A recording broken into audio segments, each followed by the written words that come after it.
All right, sports fans, how's everybody out there doing?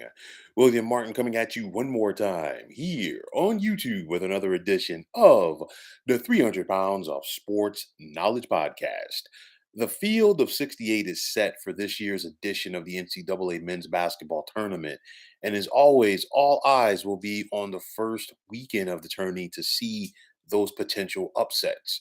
And with that said, what higher seeded teams should be on upset alert for this coming weekend?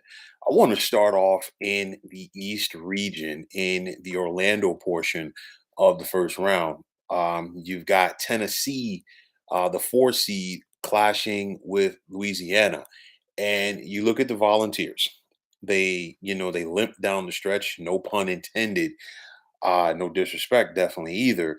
But the thing is like Tennessee was not playing the best basketball. We saw them lose starting point guard to Kai Ziegler.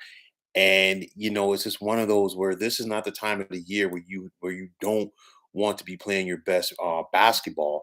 And now they're going to be facing a game Louisiana team, and it's going to be interesting to see if Rick Barnes and his team have enough to survive round number one.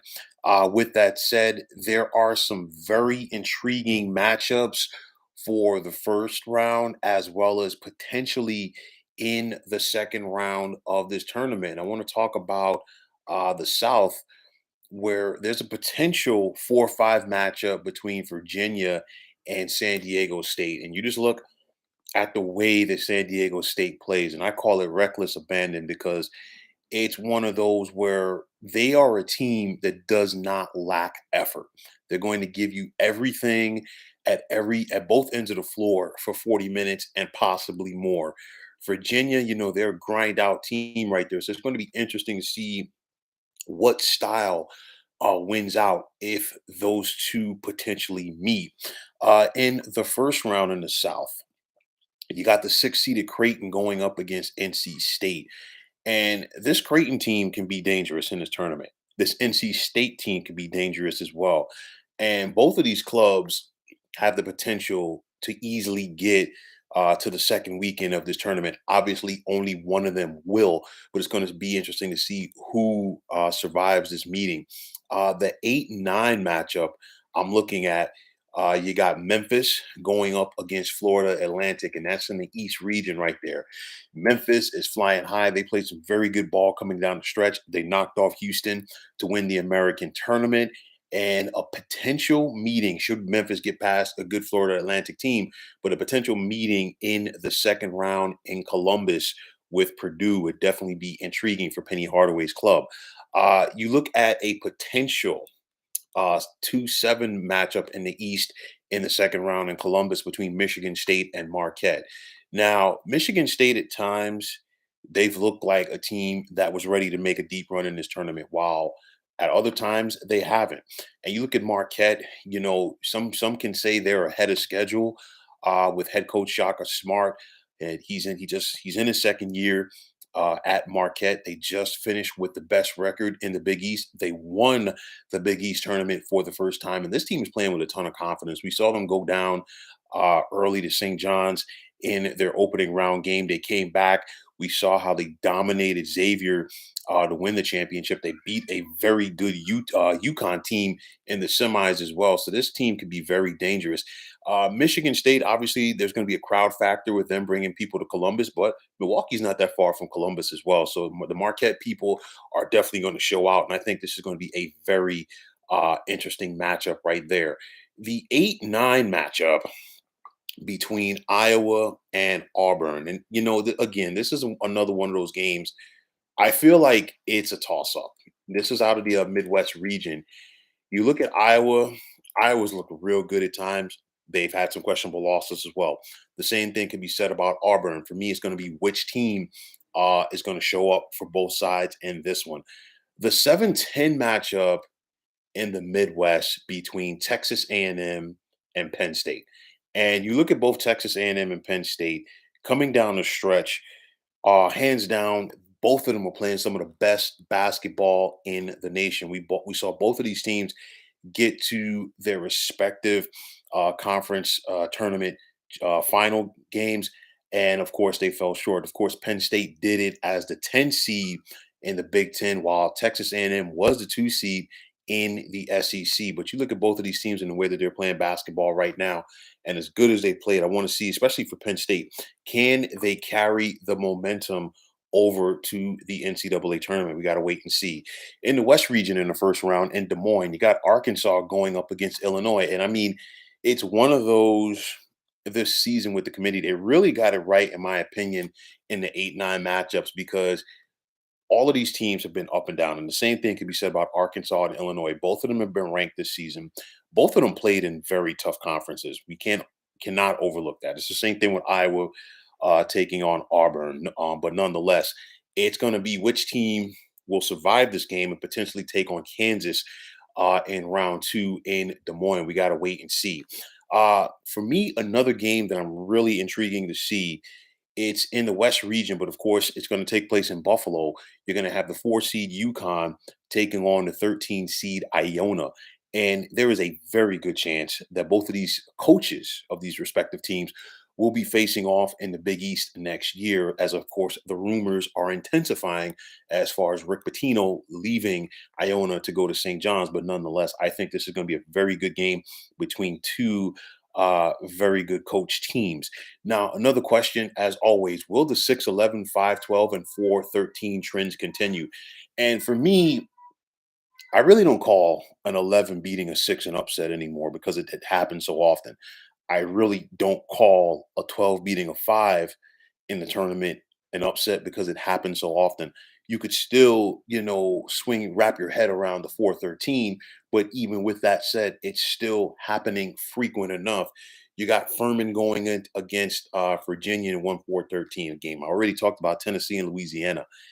Kent State and Indiana. I think this Indiana team under Mike Woodson could be a very dangerous team in this tournament. Trace Jackson Davis, one of the best players in the Big Ten, and I think he's going to show on this big stage what he can do. And I just talked about the Iona UConn game as well. You look at the 5-12 matchups in the first round, VCU versus St. Mary's in Albany. This is going to be a very interesting game. VCU won the A10 tournament. They are the only representative of the A10 this year. St. Mary's can play some good ball, and when St. Mary's is on, they could beat just about any team in the nation. So it's going to be interesting to see how the Gales come out playing in that one. Drake versus Miami, another interesting game, but I'm going to give the edge to Canes. Oral Roberts and Duke, another 5-12 meeting. But you look at John Shire's team. Duke is playing some of the best ball in the nation coming down the stretch. They won the ACC tournament, and this team has a potential to make a deep run, possibly getting to the Final Four. And then Charleston, San Diego State. San Diego State, they gutted it out against a very good Utah State team in order to win the Mountain West. And I think that momentum should carry over for them at least in round number one. You look at these 6-11 matchups in this tournament. I already talked about NC State and Creighton. Providence taking on Kentucky and Greensboro. Of course, Kentucky's going to have the crowd, but they're looking to avoid getting knocked out in the first round again. Remember, last year, Kentucky was a 2. They lost to St. Peter's. And then, of course, St. Peter's went on that historic run to become the first 15 seed to reach the Elite 8. Now, for Providence, well, they're another one of these teams. They did not play their best basketball coming down the stretch. They were one and done at the Big East tournament. You think back to them losing by 24 at home against Seton Hall. And it's a scenario, obviously, the distractions. There were rumors there about Providence head coach Ed Cooley possibly leaving for Georgetown. Cooley has come out and denied that. We got to wait and see. But nonetheless, could that be a distraction for this team? And if it is, you really don't want distractions going up against a decent Kentucky team in this tournament. Now, Iowa State is going to get the winner of Pitt and Mississippi State. And that should be a dandy as far as the playing games between Mississippi State and Pitt. And then you think about TCU taking on the winner of Arizona State and Nevada. That should be an interesting matchup as well. You think about this Arizona State team under Bobby Hurley, the way that they were playing coming down the stretch. And then you look at Nevada coming out of the Mountain West. Nevada could be a very dangerous team as well. But then you look at this TCU team, very well coached by Jamie Dixon. I think any one of those three teams right there could definitely do some damage if they survive and advance in the West region.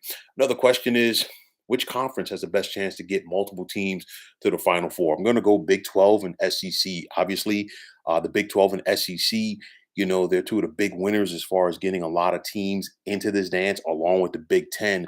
But I just look at the way that the Big 10, pardon me, Big 12 and SEC played throughout this year. And I think that could carry over to this tournament. So what happens? It's one of those where you want to make your picks, and at the end of the day, you don't want to make your picks because, like I talked about a couple of weeks ago, I think this first weekend of this tournament, more than most in recent years, has the potential to be very unpredictable. I think it's going to be a microcosm of this college basketball season. As far as the upsets, you really didn't know what to expect on a daily and nightly basis. And with that said, I think it's going to carry over into this tournament. I think it's going to add to the excitement. The fans are definitely going to enjoy it and everybody else, but nonetheless, buckle up as the first two rounds of the NCAA tournament are right around the corner and there will definitely be a ton of excitement. So, folks, that's going to wrap it up. And as always, I want to take this time out to thank you for tuning into the 300 Pounds of Sports Knowledge podcast here on YouTube. I want to take this time out to thank all of you fine folks out there for tuning in. And if you have not already, please feel free to subscribe to this channel. Now, if you're on Twitter, please feel free to follow me at 300 Pounds of Sports. And like I always say, if you follow me, it'll be my pleasure to follow you right back. There's also the sports discussion group on Facebook at the Sports Depot 365. Now, you can check it out. Drop a line and be a part of one of the better sports debating sites going on social media. So, once again, fine folks, my name is William Martin. I am signing off. I'm saying take care and have yourselves a wonderful day.